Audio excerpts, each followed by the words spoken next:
أعوذ بالله من الشيطان اللعين الرجيم بسم الله الرحمن الرحيم. Well, welcome to the community conversation. This is a Hujjat initiative, and in these regular conversations with individuals, we will explore their struggle, achievements, courage and disappointments that shaped and guided their faith, family and community. Today we have with us a well-known personality who is regularly seen serving niyaz at Hujjat Imambara. He has been serving the community at various levels and is still an active volunteer. He is Alhaj Mohammedbhai Visram. Welcome, Mohammedbhai. Mohammedbhai was born in Kampala in November 1953. He did his primary schooling in Kampala as well as Arusha and completed secondary schooling in Kampala. He came to the UK in October 1972 when General Idi Amin expelled Asians from Uganda, famously known as 1972 Ugandan Asian Exodus. He did his Form 6 at Harrow College and qualified as a pharmacist with a degree from University of Sussex, Brighton. His community services began in Kampala in 1970s as a Husseini Volunteer, and he has maintained the same spirit to serve the community till today at Hujjat. He was secretary of Shia Ithna-Asheri Jamaat of Essex from 1978 to 1981. In 1987, he joined as volunteers at the World Federation to help out in Zainabia child sponsorship scheme work and remained in ZCSS until October 2003. In 2004, he joined Beta Charitable Trust based in the UK as an advisor for India sector and holds this post till today.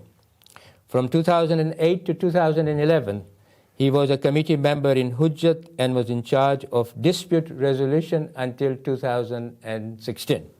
Welcome, Mohammedbhai. Assalamu alaikum wa rahmatullahi wa barakatuh. So this is a good opportunity for us to come back again. We used to work together at Yes. WF. Yes, indeed. Tell me what you're doing now. So until last month, I was still working. We have a couple of nursing homes, and I was managing those. Alhamdulillah, as of last month, my son has now taken over the mentor, and so I have got a little bit of free time, but still working. So basically, you are retired in part-time? Semi-retired. Yes. So and what do you do for this other time that you're free? So I have got 7 grandchildren.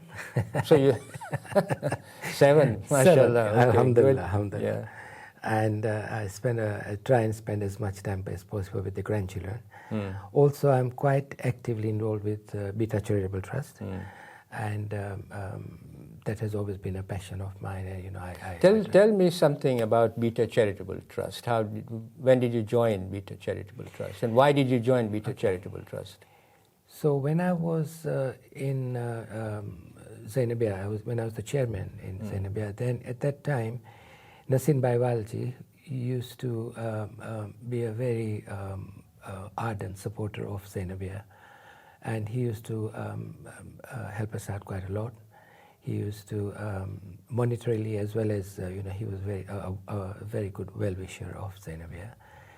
And then when I came out of the ZCSS in 2003, at that time he was exploring the idea of forming a private trust.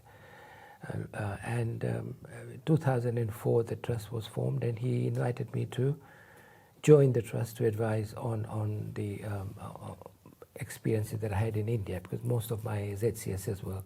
Right. We'll come to that aspect of your work, voluntary work. Sure. But let me start with begin with your childhood. I mean, where were you born? I was born in Kampala, 1953. Same date as Mullah Sahib, 25th November. And we always used to share the birthday when he was alive. So, So your schooling was in Kampala? So what my dad was, my grandfather and my dad used to be in Kampala. We had family businesses throughout East Africa. we were farmers, we were coffee farmers and sisal estates, and that was the business that my family was in. Your grandfather, did he come originally from which part of India? Do you remember at all? He came from Memana in Jamnagar. Jamnagar. So what year did he come to East Africa? I'm not sure of the exact year, but I think it would be around 1904, 1903. Sure. Because he was an Ismaili. Right. Initially, and then when he converted, they were ostracized, him and my grandmother, in Memano. So did he convert in India or in Islam? In India. Right, okay. That was the time when a lot of Aga Khanis were converting to Ithna-Asheri faith, yes. And he was one of the Hachinachi time, I think, maybe. So then, he came to East Africa in late 1800s or early 1900s. I'm not sure of the year. And he came to Lamu, and then from Lamu he went interior and he settled in Bukoba. And he was in Bukoba for many years, and he had a general store in Bukoba, and he had a ginnery in Bukoba, cotton ginnery, and then after there he progressed to Kampala. So your father was born in East Africa? In Bukoba. In Bukoba. In Bukoba. Right. Yeah. And we tend to hear Pirbhai Visram. Now, is he related to you in any way? Pirbhai Visram is my grandfather. Oh. Yeah, Pirbhai, yeah. So, okay. Yeah. And his contribution was quite huge then. He was a very, very community-minded person. I believe he was one of the founders of the Africa Federation as we know it now. Yeah. He was a contributor in the Africa Federation as well. Well, he wrote a good history for... yes. Yeah. He was well known for his ardent accountancy. Was he? He used to question them no end. So I gather I can't remember it, but he was known for his, he was very pedantic about stuff, and so he was very meticulous. Very meticulous, right? And he used to attend every meeting of Africa Federation till the time he passed away. So talk to us about your dad, your father. What was his name? Roshan Pirbhai Visram. Right. He was he educated in Mombasa because he was born in Bukoba. In his time, he was a top scorer in Alidina Visram School for GCSE, at that time Standard 12. In fact, they had a photo of him in the office because he had scored. But my grandfather was adamant that he didn't want children to go for further studies. He wanted the children to join the business, the family business. So my father joined the family business, and then he was settled in Kampala. We had a business called Pirbhai Visram and Sons. My father used to run that part of the business in Kampala, and a lot of investors used to come. Abu Bhai was one of them. Abu Bhai from Bukoba, Abdullah Fazil. Right. He was very, very famous. He was the crown of coffee, yes, king of coffee. And he was one of the people who my father used to work with. And my father was a very good sports person. He was he used to play cricket and he used to play tennis, and he's formed Khoja Ithna-Asheri sports committees and things in Kampala, and he progressed. I was reading the history. When I was writing the history of Khoja Shia Ithna-Asheri of East Africa, I came across there was a tragic accident in the family. Yes, and so it was my father. So when he was, if you are able to recall, I was very young because I can't remember my father at all. I can remember the aftermath, but I was 2 years old, 2.5 years old. But in 1956, one Sunday, him and the other people who had invested, they had bought a huge estate in Masindi in Uganda, a sisal estate, and so they'd gone to visit there. And on the way there was a car accident with a truck, and my father was driving a Volkswagen Beetle in those days, and he was tragically, he passed away, and he was only 31 years old. And how old were you? I was two and a bit. So then, who brought you up? So until 1959, so this was in 1956 when my father passed away. And you were at that time where, Mombasa? Or No, Kampala. Kampala, right. We were in Kampala. Okay. Until 1959, my grandfather was alive. So, we were in Kampala. My grandmother was there, my mother, who was only 26 when she was widowed, and 4 kids. I was the youngest. And but alhamdulillah, my grandfather was there and we lived in Kampala. When my grandfather passed away in 1959, then there wasn't a male person left in our family unit. In Kampala. So your mother became both mother and father at the time? I have always known my mother as both the parents. Both the parents. Yeah, she was. Okay. She died recently, 6 years ago, 7 years ago. But she was a very strong person, and life had made her strong. But she was also very her outlook. And so, do you remember any male role model during that time? So initially, my grandfather was that you felt inspired by. So my grandfather was always into community work, and my father, he left. Although he passed away, he left a legacy. They had a youth organization. They used to produce this magazine called Manzil, and they used to write articles in there, which were, even now I've got some copies of the articles, and they. You must pass it on to me. I will do. Some of the articles are amazing. There's one article says, about weddings, and it says how it is. When the wedding at that time. This we're talking about 1950s. Right. I mean, he was very progressive. In 1953, he came to London to watch Wimbledon. Would you believe? When? 1953. 1956. Okay. 53. 53. And he came for the Queen's coronation as well, because they had a lot of workings with JCB, because tractors. What is JCB? The people who do tractors and those kind of things. Right. Okay. So then they sponsored him to come here. So let's now move to your schooling. So you had the primary education in Kampala. So only still standard 1959. 1959. So then, right. 1960 we moved to Arusha, right, where my father's elder brother Husseini Visram. Right. Yeah. He himself was quite famous, and he used to be a secretary, if I'm not mistaken, in Africa Federation, and the office of Africa Federation was in Arusha. Was in Arusha. Yeah, I remember. So we moved to Arusha, and we had a house where he used to live on the top floor, and we used to live on the ground floor. And, we used to live as a family, his family, and alhamdulillah, he was a very generous, very gentle person. And, you owned a property in Arusha? Yes. And what happened to that property?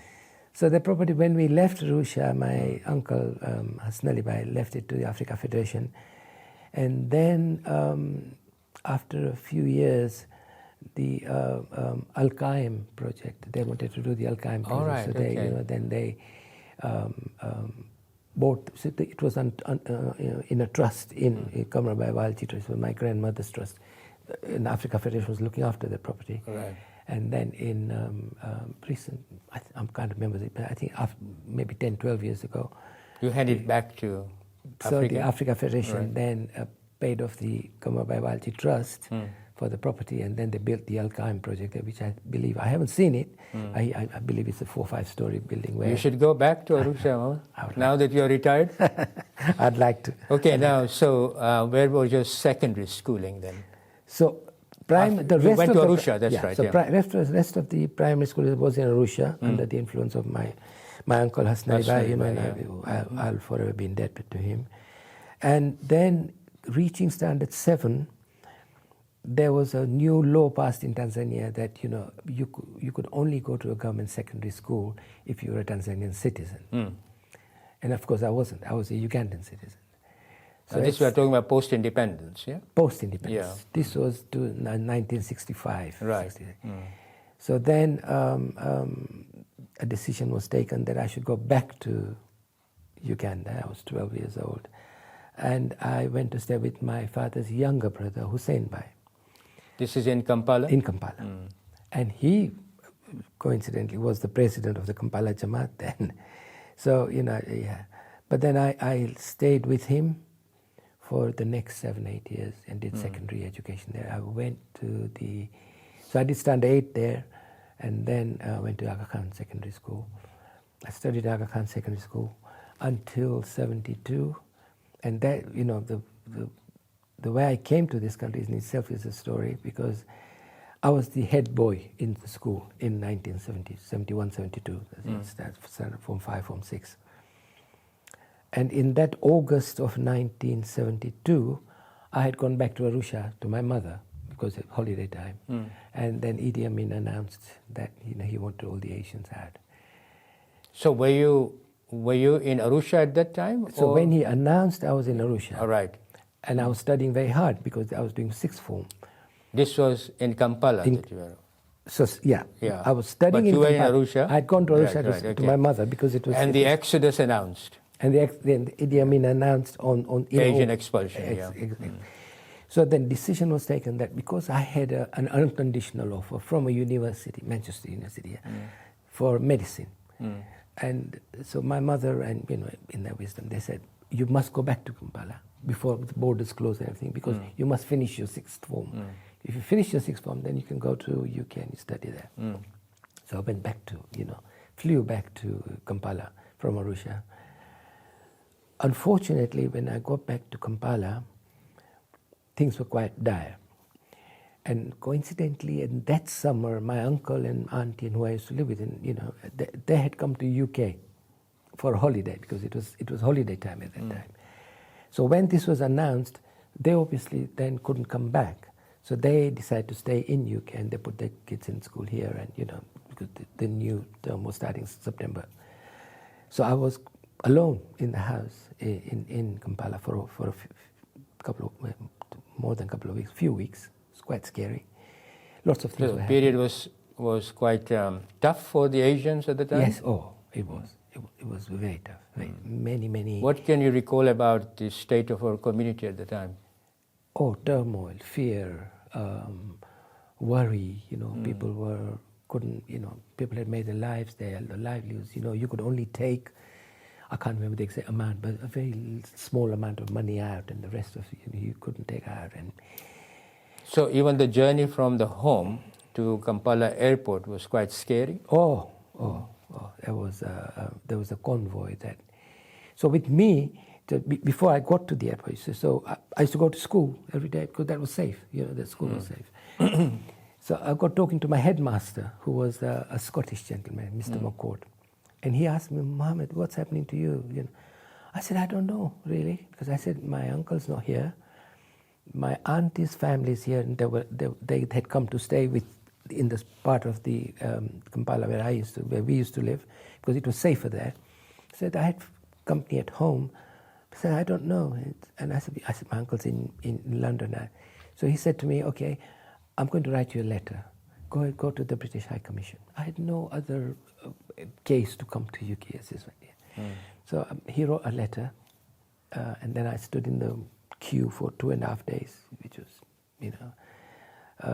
friends, and used to bring food, and then when I got to the end of the queue, he had written a letter to say that I certified that this boy, and I was 18, not even 18, so, is alone here, and his family is in UK, and so then they stamped my passport with right. So now and then I came. You came to UK. Yeah. Okay. I was going to ask you what made you come to UK, but I think you gave me a very elaborate story. Thank you very much. I hope that the listener found it very interesting as well. It just goes to show. No, but that's very important what you recall. Yeah. Now, obviously, in the UK, what was your impression? I mean, this was the first time you've come to UK. It was the first time, but my brothers were here. I had two brothers who were studying here. So you already had a connection then? Yes, yeah. I Okay, did have right. a connection. My sister had married, and her husband was here as well. Right. So you had a very stable environment to come to. I had a stable environment to come to. So family-wise and home-wise, I was fine. My brothers had initially we had a flat in Hendon, and then there was a house in Watford we used to live in initially. My sister was here as well, so that was also a good thing. Sisters always.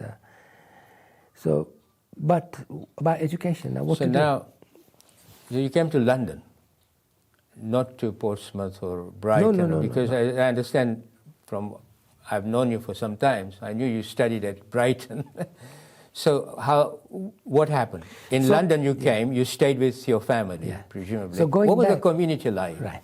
So did you have a community life here? Yeah, we did. There was a community here. So when I came here, Right. then obviously I had to start again, because I hadn't finished my A levels. I hadn't done the exam. Right. So your A levels were half done, presumably. Yes. And you had to finish it here. So I came here. I joined Harrowtech and finished. So which college did you join? Harrow Technical College. I think it was called Harrow Technical College. It's near Northwick Park Hospital. Right. Okay. Yeah. So you did your A levels there. Then I finished my A levels there, and then obviously we had to rethink about my career. Then my brother was a pharmacist, and he had qualified in Brighton. My elder brother. Right. So that was an option, and at that time that was the option. So I took it. And so that's how you went into pharmacy. That's how I went into pharmacy. Yeah. What I want to still pursue is. What was the community life like for you here? So, when you came in, what year was it? 72. 1972, yes. Right?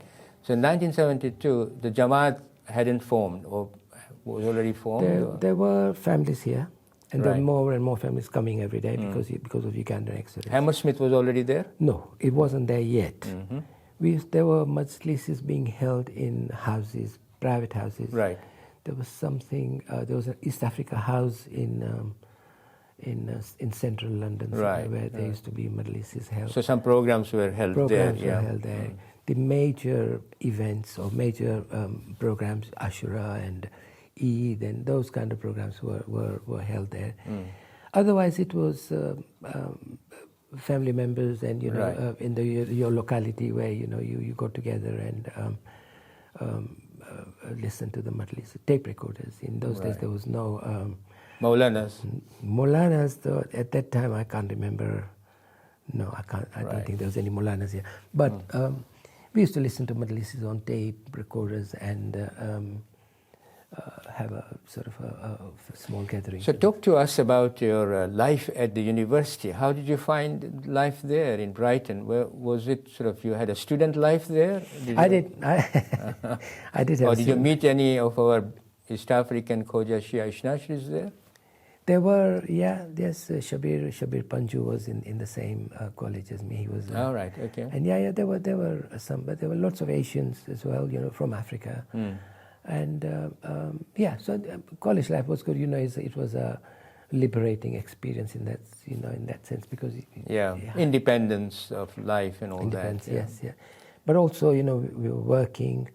I was working on Saturdays as a trolley boy in Sainsbury's, would you believe? I used to push the trolleys out of the car park and take them back, and in the evenings we used to. So this coming from East Africa during the Exodus, I mean, obviously it's traumatic experience for you as a young person. That part was. And then coming to the UK, where you had a very different sets of standards and all that, values. How did your faith shape you at that time? Can you recall that? I mean, did you feel that you had some disciplines that allowed you to remain in straight and narrow and all that?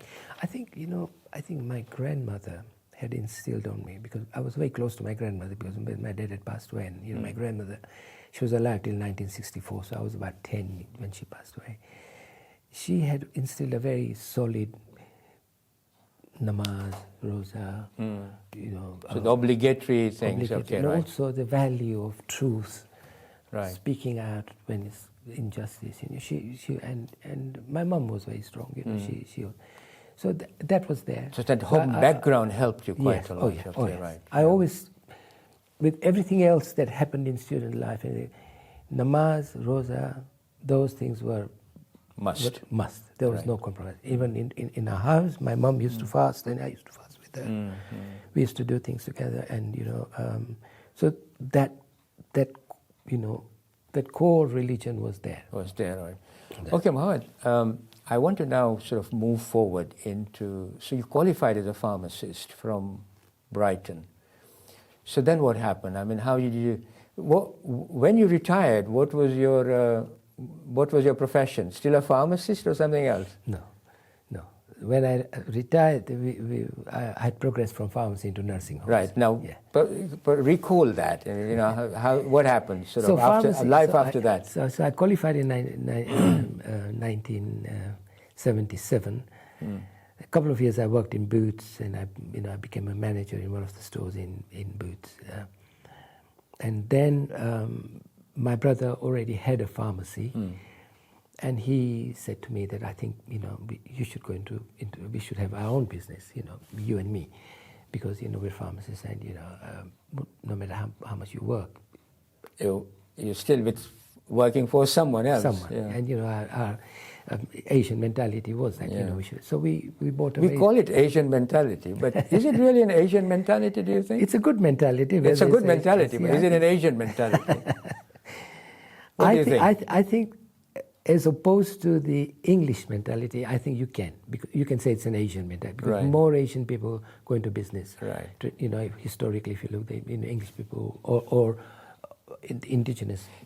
In fact, you may be correct in a way, because most of the Asians, Ugandan Asians who came, then subsequently went on to owning shops and all that. So obviously they had that DNA in them. Yeah. Many people went into pharmacy with that in mind. That they will own their own business, pharmacy. yes, Yeah. yeah. Okay, go on. So we bought a small shop in Essex, which incidentally Husseini Volunteer still owns. Maysville Crescent. All right. Okay.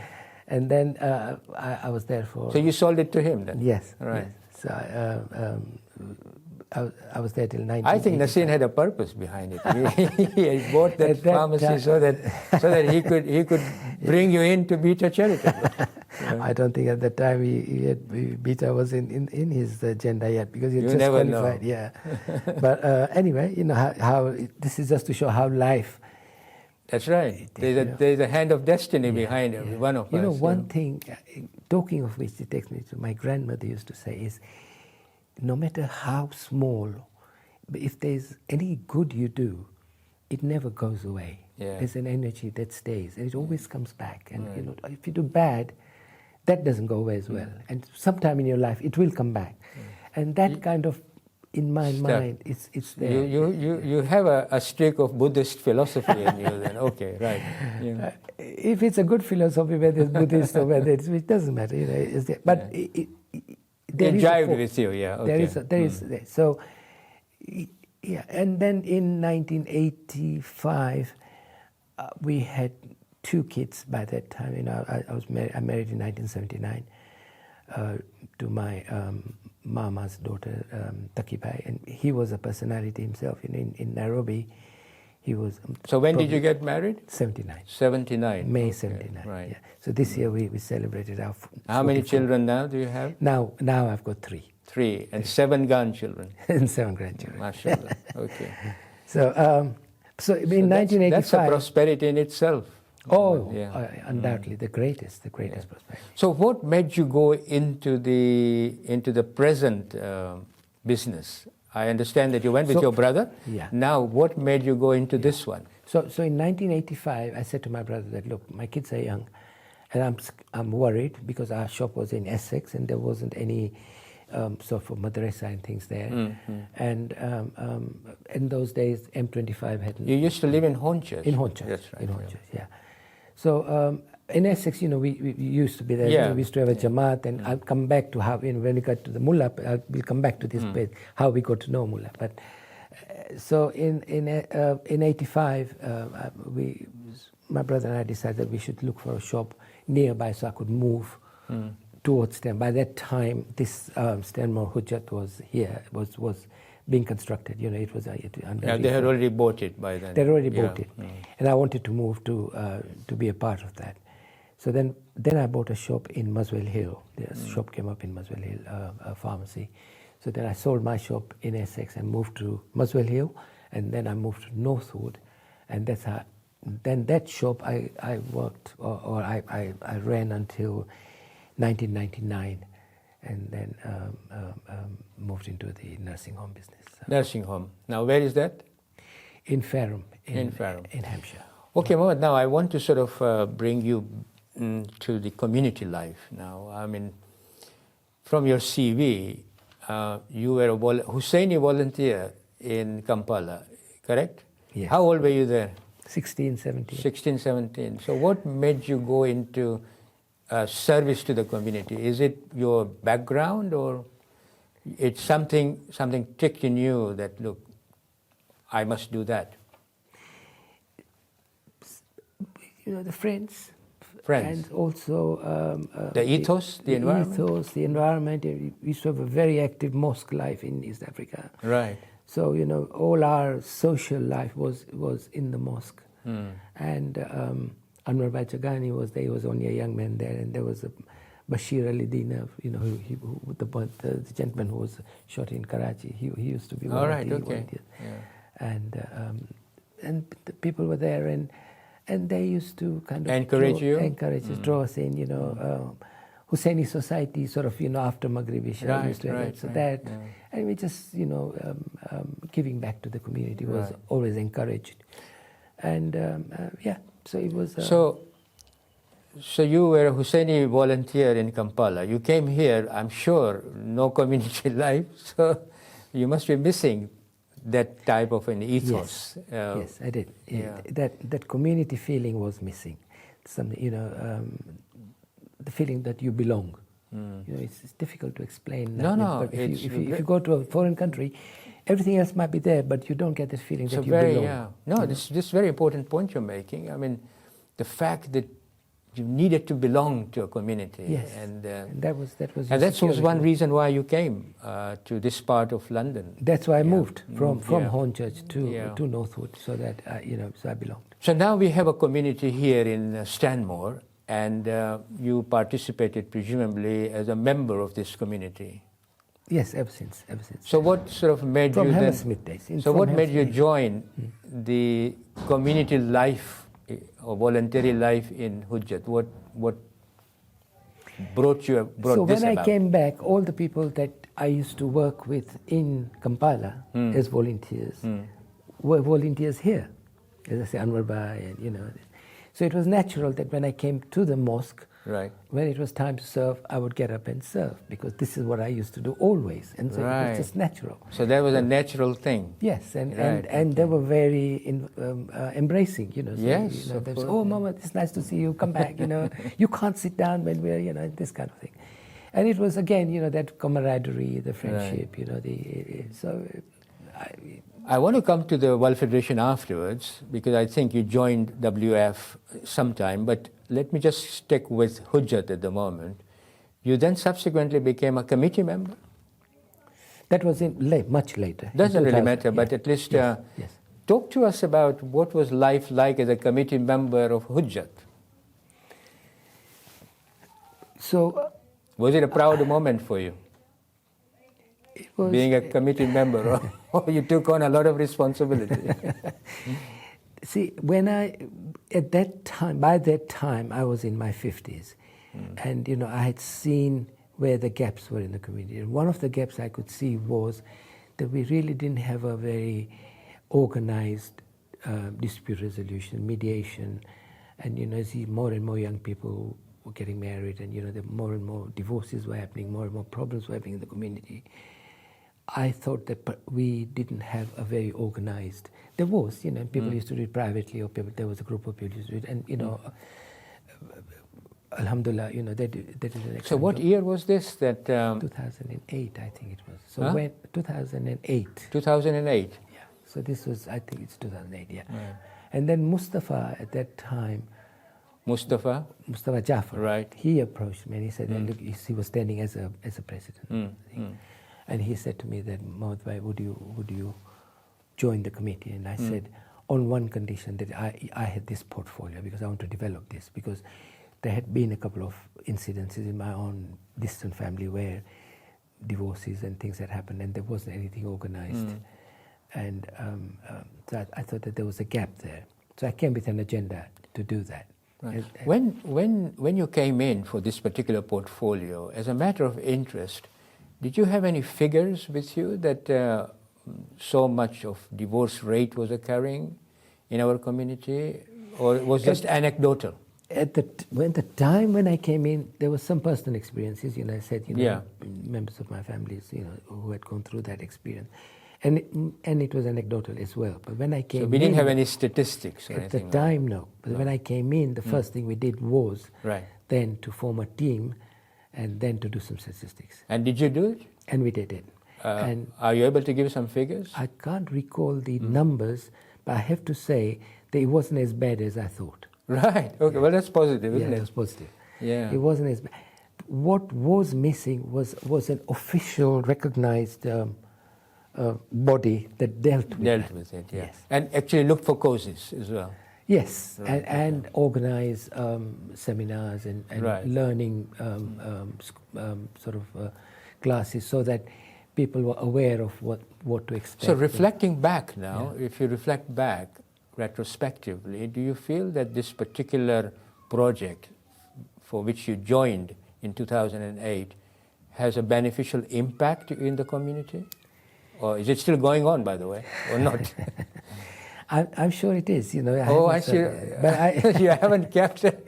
No, but then I came out of the committee after 6 years. So, but do we have an arbitration committee or no? I think there is. There is, I think there is. And I think that then the community itself has progressed. Then we had COAGE, and then COAGE has its committee. So seminars and all that. Seminars and things, and so that necessity for the individual Jamaats to may have not be there. Right. Okay. So I don't wish to sound detrimental about it, but I think that committee has moved on. I'm sure there are avenues available. Yeah, available there. Yes. Okay. So now I want to come to. So is that the only portfolio you had, and how many years did you held it for? So I was in the committee for the 3 years. Right. But that portfolio I held until 2014. So when I came out of the committee, because I said to the next committee that, look, I'm only here for this, and for me to hold a committee person place, you know, then I'm occupying a chair which could go to somebody else and they would do more. So until 2014, 15, 16, I think, I was as a part of a team, not on my own, part of a team. And Mujahid was there, Masum Kechi was there, Mohammedbhai, Jafar, she was there. We did a course on counseling for non-counselors. And so Now how many divorces did you patch up? Any idea? We did that you felt proud of as well? We did patch up quite a few. Quite a few, and I see children now of those couples. So Alhamdulillah, MashaAllah. But we didn't manage to patch every, obviously. No, of course not. Yeah. But what we did manage to do was to take the heat out of the situation. Yeah. So that's very important as well. Yeah. To make a conducive environment for them to. So that, and also at that time when somebody's going through that kind of an experience, it can be a very lonely experience. Sure. So to have somebody to kind of have you look after you. Can I ask you one question here? I mean, do you feel that when you look at the husband side and the wife side, in your personal opinion, is the sufferer more within the community, the wife or the husband? I know I'm putting you on the spot, Mohammed, but you don't have to answer. So there are two types of, there's two. I think as far as justice goes, and this is my personal opinion. Yeah, sure. I think maybe women come out worse. Right. As far as emotional goes, then maybe I think men come out worse, especially if they're children. Yeah. So on both those things, you need to be able to help the person. I tried very hard when I was the committee to introduce a prenuptial kind of agreement, and that could take a lot of pressure off and many Jamaats in the world have.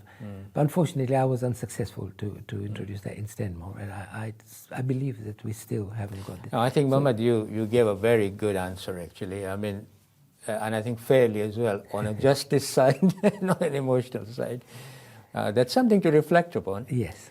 I want to come back to, now I want to move on to your other services, which I think you are very passionate about. And I think it would be good to reflect a little bit more in depth. I understand that you joined, and I know that I was Secretary General at WF, and at that time you had just become, I think, the chairman of the Zenabia Child Sponsorship Scheme. But I know that you had a considerable background before you became a chairman. So Tell us what made you go to serve with World Federation and why ZCSS and how did that come about? You can sort of give us some picture. Okay. So when we were in Essex, and when I was the Jamaat secretary, and after that as well, we used to have at that time we had developed a program sort of thing that once a month we would hire a community hall and we would hold a program. This is in Essex? In Essex, right. In Brentwood. Yeah, I know. And because in the beginning I was the secretary, it was my job.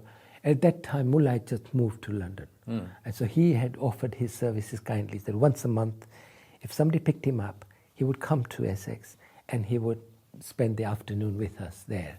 And we were maybe about 20 families in Essex there, 20 maybe, yeah. 20 families? 20 families, yeah. So that Sunday, one Sunday a month, I would drive from Hornchurch, and in those days there was no M25, I think they were still under construction.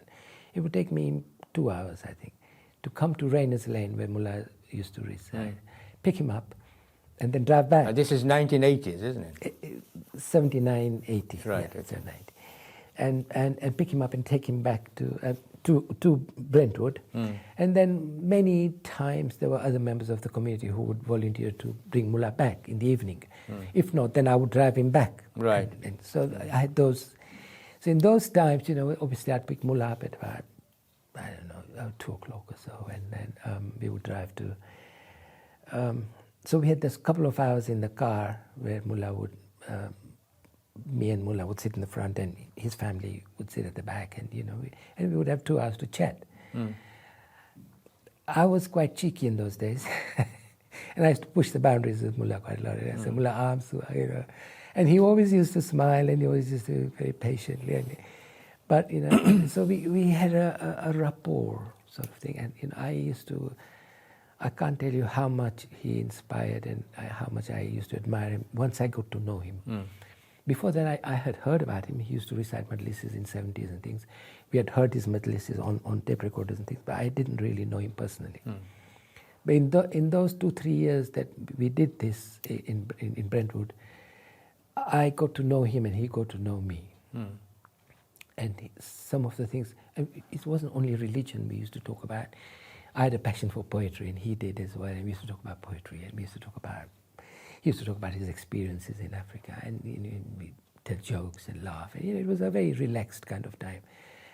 So we got to know each other, and this was one of the reasons why I was anxious to move to Stanmore as well. And then he used to talk about his experience in Iraq and this kind of thing. So when I moved to Stanmore in 1986. He was reciting the majlises up here in Stanmore in that year. Muharram, it was Muharram. It was 1st of September. I moved, and I think the Muharram was maybe in those days. It fell a few days after this. So I just moved. So I used to come to the majlises here, and I didn't have a beard at that time. And every time he saw me, he used to say, Mohammed, kya che beard? I said, Mullah, white. So one day in the majlis, he says, he was talking about, and he says, "Mu ek jawan ne kido ke daadi rakho te jawan mane ke che ke my daadi thori ho gaye che." ठीक है, वही jawan ne kaha che Hazrat Ibrahim ne pehlo doro gaadaya apne daadi ma, to Allah sent him a congratulations, so ke tame have mature thi.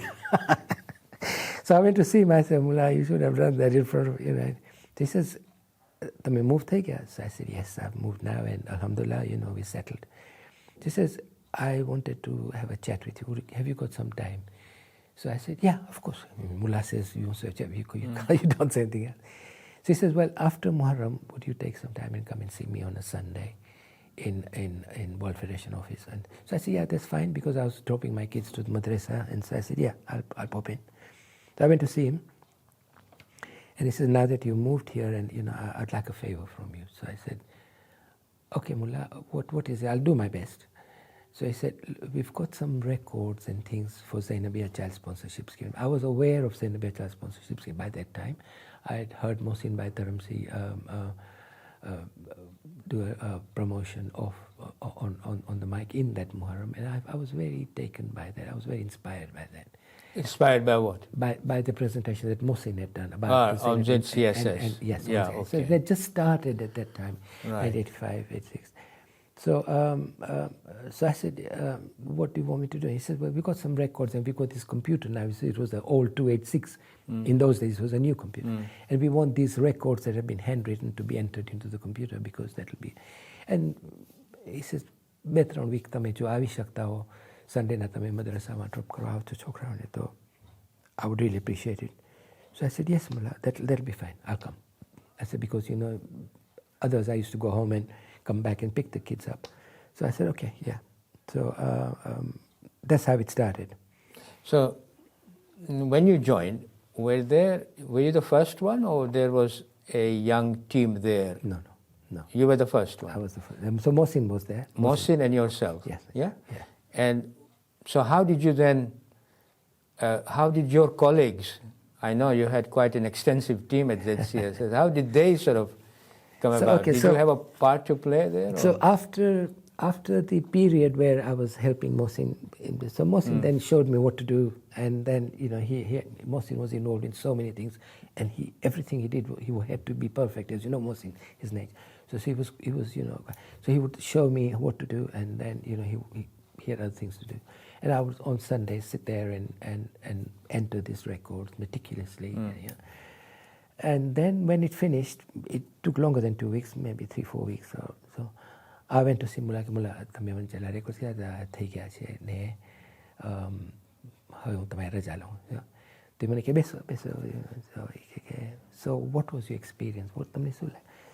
So I said, you know, Mullah, surprisingly, I have to say this, but doing this work did give me some kind of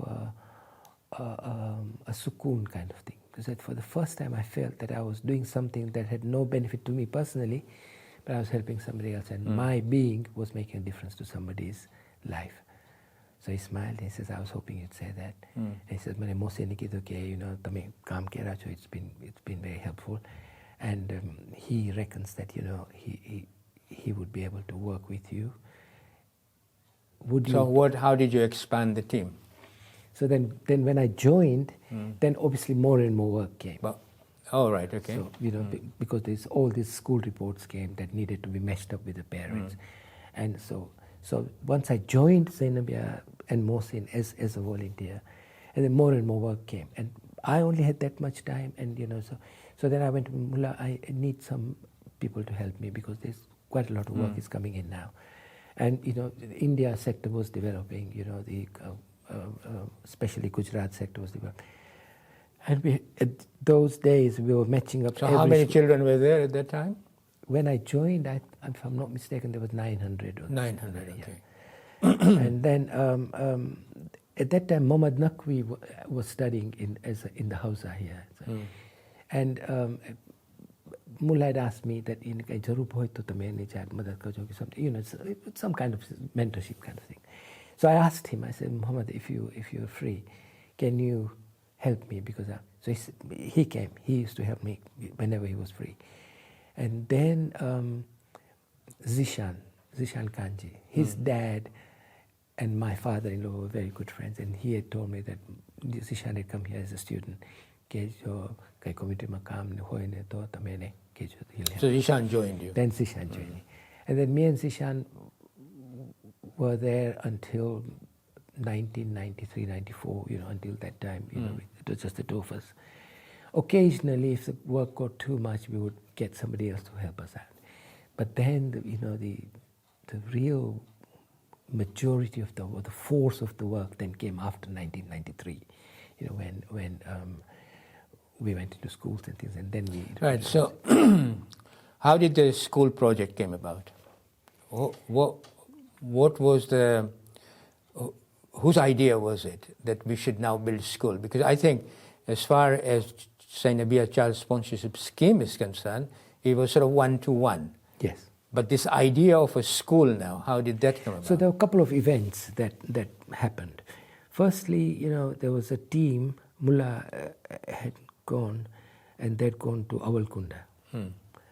And there they saw that our Shia children were in dire straits. They were in child slavery, child labor. They used to roll beedies, and life expectancy there was 40 years old or under, and the children were taken into slavery from very big, and for meager amounts of money, sometimes for meager reasons, because the parents had borrowed money to get married, and then the children were put into debt slavery. And it was a very, very terrible, dire situation. And Mullah was passionate about helping these people. He just couldn't, he couldn't reconcile with this fact that there are Shia children in the world who are facing this kind of a situation. So then,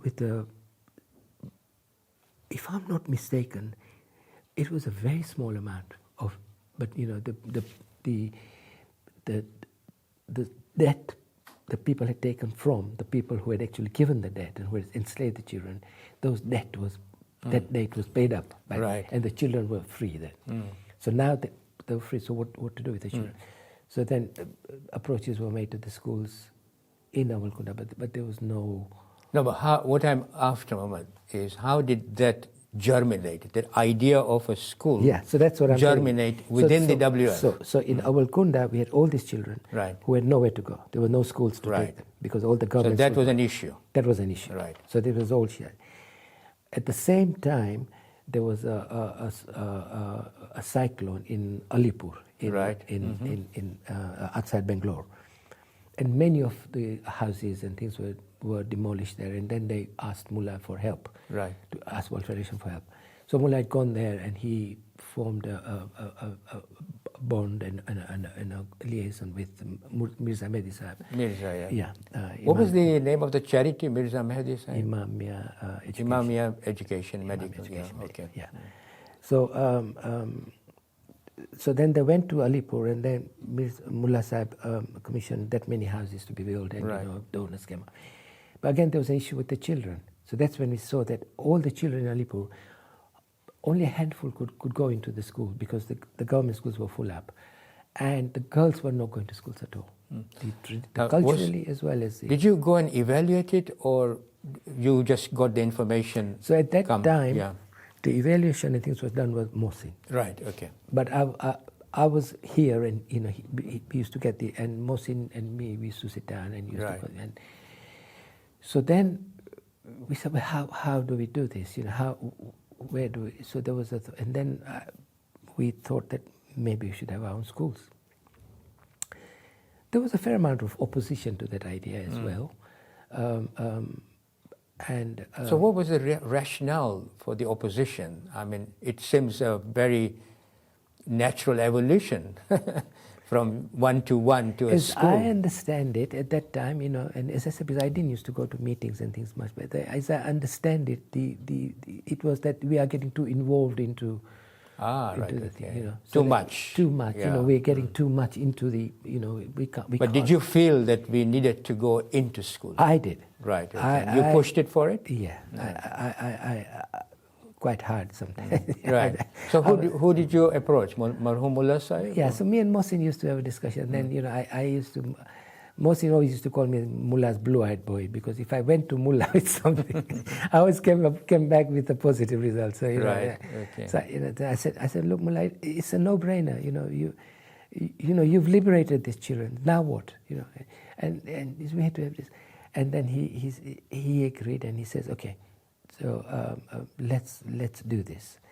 And then in collaboration with Mirza and with IZM, who were in charge of Awalkunda, we identified a place, and and in conjunction with those trusts, the schools were constructed. So which one was the first one? The two of them were together. Which one? Alipur and Awalkunda. Awalkunda, okay. Yeah. And so, Mohammed, just to sort of move a bit forward, how many schools under your chairmanship you eventually built in India under the World Federation altogether? So some of them, I think there was about 7, if I'm not mistaken. Some of it, so whenever we used to build schools after that, we would start with a nursery school. Right. And then, because to build a school for all age children was not feasible, because how do you say in standard 6, the kids have not gone to school, so how do you, So start with nursery. start with nursery and build and up. then build it up. Build yeah. up. And then you go up to what, secondary and then higher? Up to A levels. Yeah. Right. Up to even still, we, in fact, next month, in October, through Beta, we're going to Meta, which was a project started in... By World Federation. By World Federation. I will come to that, because I think it's an interesting switchover that you did. No, but what I'm saying is, we're going to Meta to open a A-level school there. Right. And we had started in World Federation with a nursery. That's right. But this was under Beta that you now... Yes. Yeah. Yes. It's a bit So I just want to sort of continue with the journey. So you built schools. So ZCSS was expanding, presumably. How many children, by the time sort of you became the chairman, we had under World Federation, children being sponsored? So I can't be exact amounts. Around 4,000? Yes. As a Secretary General, I remember writing a report. Around 4. Because you see, then what happens, when we built school, then obviously there was no one-to-one sponsorship. No. There was you sponsored the whole school. It's a new concept altogether, new wasn't concept. it? Yeah, it was new. So, we would look at so there's 400 children in this school. 400 children would need, if we were paying fees, this is how much we would pay. So instead of that, we would give that to the school to educate the children. And that was because of the economy of numbers. That amount then made the school prosper, because, that was an amount that we would have paid to government school. So this was the good cost. So Mohammed, all this passion and all the hard work paid off in the sense that you were then given by Marhum Mullah the chairmanship of the ZCSS. Do you remember, or can you sort of tell us, share with us, how did that come about? So what happened was in 1996, I think, there was we had a conference here, and Mohammedbhai was very, very busy at that time. And he, as usual, he worked really hard, and he gave more than 100% to everything that he did. And then he was taken ill after the conference. And which conference was it? 1996? 1997. Yeah. So I think you had just come in. Yes, I was Secretary General at that time. Yeah. So at that time, then Mullah asked me to say that Mohammedbhai is not well, and he's asked that he would like to be relieved of this responsibility of Zainabia, because there's so much else that he has to do, and he feels that maybe you can, because we had worked, me and Mohammedbhai worked quite closely together, so we had gone to know each other.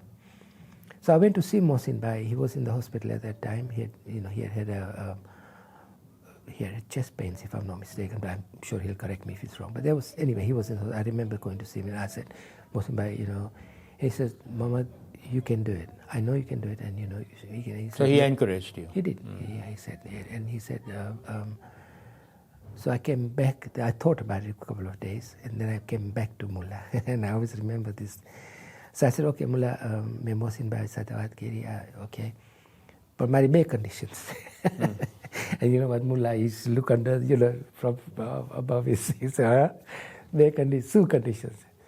मैं तो एक तो तमें जो के मार बच्चा नाना चे. And I said, Mullah, please don't get angry, but तुम्हारे meetings and things. I said, that doesn't excite me. I said, look, I came into this charity work because it made me feel good. I felt that my being alive was making a difference to somebody's life. And when I sit in the meetings for 3-4 days and point of order, Mr. Chairman, 100 times and this and that. So for me, that doesn't excite me. That doesn't, and I said, I haven't got time because my kids are young and I can't spend weekends every 3 months to, So I said, I don't want to go to meetings. Then I don't mind, I'll come. But if you expect me to sit there for but this was me, this is my fault. So I'm not criticizing the institution, please don't get me wrong. But this was, at that time, there was pressure on my life because my kids were here. And I didn't want to, I didn't have that time to spend. So he smiled and he said, okay, BTSU conditions. I said, Tamaru Gujarat man, Tamaru Mohammedbhai, the understanding, the liaison, the bond you've got with people. I have, but I don't understand it as in depth as much as you do. So then, you know, you need to spend some time with me so that I understand. Because some of the questions and some of the actions that they are taking are foreign to me because I don't understand, you know, it does, and, you know, and so he says, okay. So he says, okay. So as far as the meeting goes, he says, fine, you don't need to come to the meetings. Tame report tamaro jari charu pade tha lakhine tame Secretary General api dejo. He will read the report out for you. If possible, if you are there, if you want to read it yourself, then you can do it. So the meeting no pati, you know, it's okay. It's good to show that you are there because the community can see that tame zaini ajo. So jare social time or dinner time, that you know you come. But so he reassured you, and you accepted the chairmanship. Yes. All right. What I want to now ask you is that in your chairmanship, what were I mean, just one. I don't want to go through many, but one main one that you felt that you needed to convince the public that this was something worth contributing. Was there any opposition to ZCSS at one time that you're not getting the report and the reports are not coming out well from India or not generated well? Yeah. Just sort of give us a very brief understanding of how you tackled that. So you know, before that second condition I had with Mullah about getting to know the organization. So then, you know, he then spent with you, I believe, that, you know, you were there as well. We went through every organization and we discussed about the positives and negatives of the organization. What was the personalities, the thing. So by this time now, I got to know the personalities in India. Yeah. And so then coming back to this question, obviously us here in the UK, we were efficient, you know, we expected things to be done.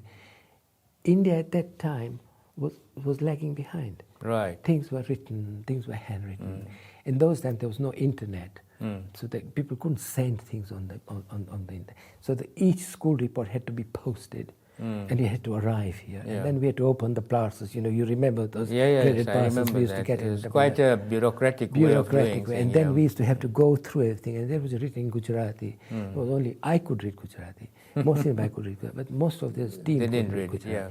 So the sponsor parents expected a lot more efficiency than what we could give, and we did try our best. But generally, and I have to say this, at that time, the mood of the community was very much for Zainabia. At that time? At that time. Right. You know, when I became the chairman, luckily for me, I came at the time where there was a wave of goodwill for Zainabia. Yeah. From the community, from the general. It was quite in a way, a flagship, wasn't it? Mullah used to call it a flagship, that, you know, and he used to recite in his majlis about the things he had seen, the differences. So by that time, we had done 10 years or 12 years of ZCSS, so we could see the differences in community, you know, how the children and this and that. And yet, you know, there were oppositions. I always remember one time when I had a particularly difficult time at that time. I think, if I'm not mistaken, it was about higher education. You know, people were questioning. Did you bring that also into it? Yeah, right. Okay. Yeah, in my term we did. But that was coming in. This is number of students that you are. How many are actually achieving anything? Right. Okay. And you know, when we went into Zainabia, our aim was to make every child literate. It wasn't made to make every child into a doctor. That wasn't the case. No, literate. Literate, so that they could change read the society, and write, change the society. But the expectation from here was, you know, you spend all this money educating. Where's the fruit of that? Yeah, there was no tangible way of showing them. Showing was there? that. Yeah. So one day I remember, I had a very difficult day somehow, and Mullah was in the office. And I went there. I had a rant. This and this, and you know, I don't know what people expect, this and this, and he listened. Yeah. And then when I came back to the office, there was an envelope in my tray, and in that envelope, when I took it out, there was this poetry by Emerson. Right. I don't know if you know this. Yeah. If you can, you know, do this, and if the community is against you, and this and that, if people are pointing fingers at you.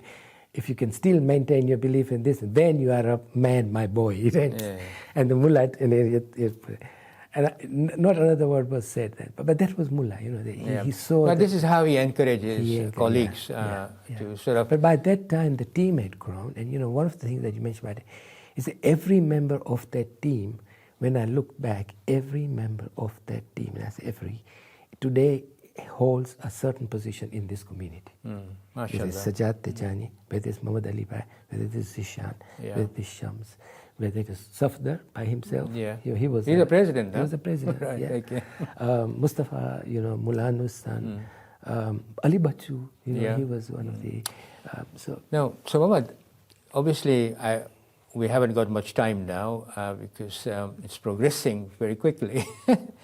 I just wanted to say, obviously there was a period now approaching where, we all went through a very sad time. Marhum Mullah Sahib died, passed away.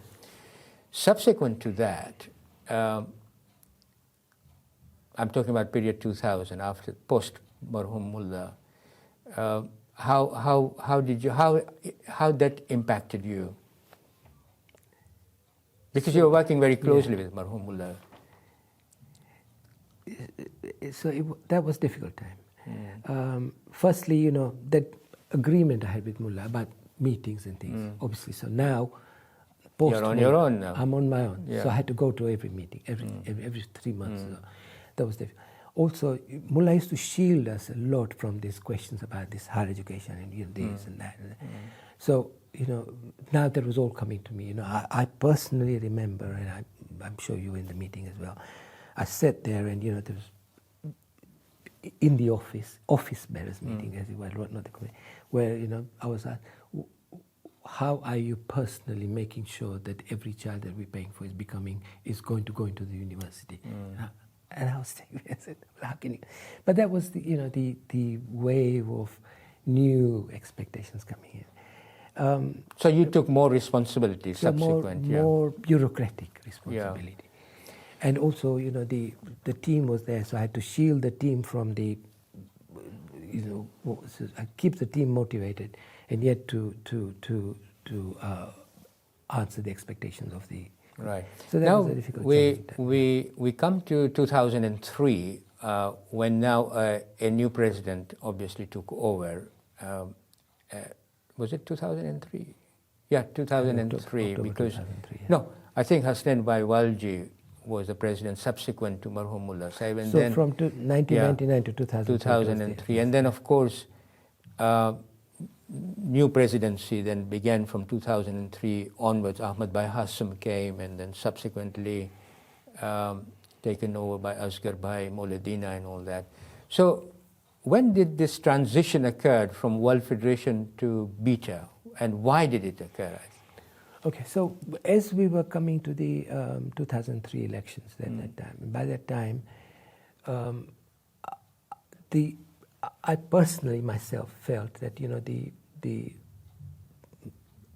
main reason I'd come into charity to do something with my hands so that it benefits somebody else, and that feeling of your being is making a difference to somebody's life. Right. That was somehow getting diluted with bureaucracy and this and that. And also there's a fair amount of, you didn't feel the same spirit as before? I didn't. And, all my fault. All my fault. Because I just couldn't, that motivation that I used to, that energy that I used to get, I just couldn't muster that energy. So I'd expressed to the outgoing chairman at the time that coming up to the election, I'm looking now to hand over the mantle to somebody else. And then when the election had finished, and then I got a call from Mohammedbhai to say that, he had appointed Murtaza Datu as the chairman. Murtaza Datu, yeah. And I knew Murtaza quite well. Right. I was quite happy because he was a good chap. And I knew Murtaza well, and I was happy to, and I then said that to Murtaza, and subsequently to the chairman that followed, because sadly for Murtaza, I think he had a family tragedy, and then he had to resign fairly quickly. But that I'm here, a whole load of experience, and if you want to tap into that, I'm here for you. And I did, and they did, and I was there till 2014 when, until then, I used to accompany them for their trips to India because, they didn't know the personalities as well as I did. And also to explain to them the dynamics and so you continue to help and assist on an advisory, at whatever position, at whatever level. But then how did you how did Beta come into? So when I came out of World Federation, then I remained as an advisory, but I never interfered into the day-to-day working or meetings or things. I'd never attended. So after 2003, I had a fair amount of free time. And then Husseini Volunteer, as I said to you, then he was looking to establish a trust, and he asked me, because I'd known him from before. That's right. And in Zenabia days, he used to be that would I be interested in joining Beta on an advisory level to assist Beta to do some charity work in India, and I said yes. And the understanding was that we would do work where World Federation wasn't working, or in conjunction with World Federation, so that we were not in competition with World Federation. That was one of the things that he felt as well. I have to give credit to him, and I felt as well that I didn't want to be seen that now I've come out of World Federation, I'm setting up a new thing, competing with the. So you work jointly in a way. Yes, many projects we did together as well. Karimpur School is one of the examples where Beta constructed the school and World Federation took over the running of this way, and other places as well. And so you really became a bridge between ZCSS WF work that you had participated and Beta to assist wherever needed to make sure that education of the children continued. Yeah. In fact, we used to invite the ZCSS chairman into Beta meetings twice a year. Right. And they used to attend. They used to attend until 2004. That's a very nice model of working, isn't it? Yes. Well, what was your aim? The aim is to help the poor of our community. That's right. So to keep that aim in mind, everything else is noise. As far as this is my personal opinion. Your aim, your goal is that it's untenable for the children of our community, Shia Ithna-Asheri community, to be in a state where they are in debt slavery or not educating.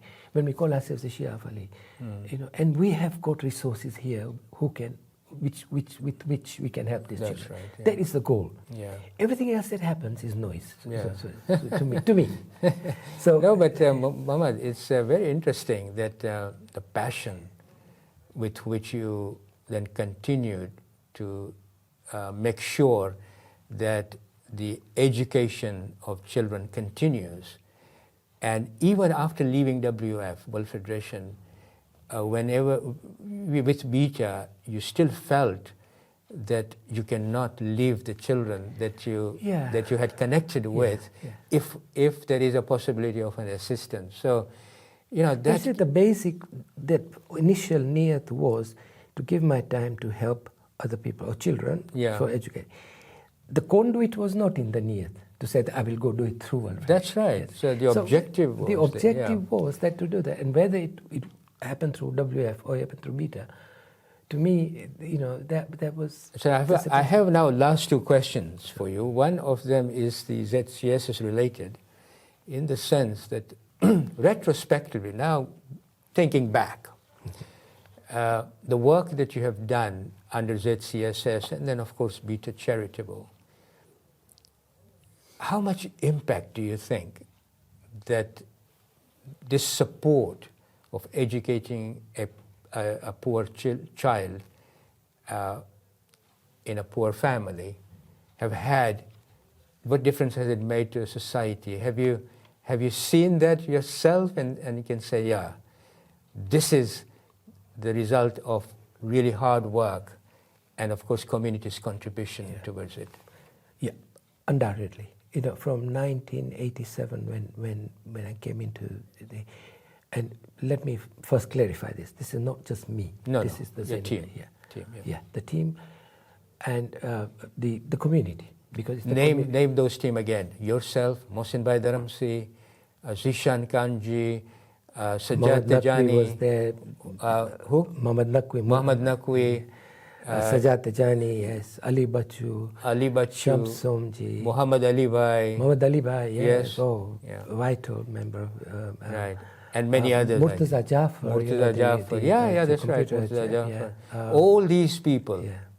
Shafiq Gowani had a role to play. Yeah, Shafiq Gowani played a huge role as well. I hope I'm not forgetting anybody else, because they were all... Shams, I think Shams as well. Yeah, he was there.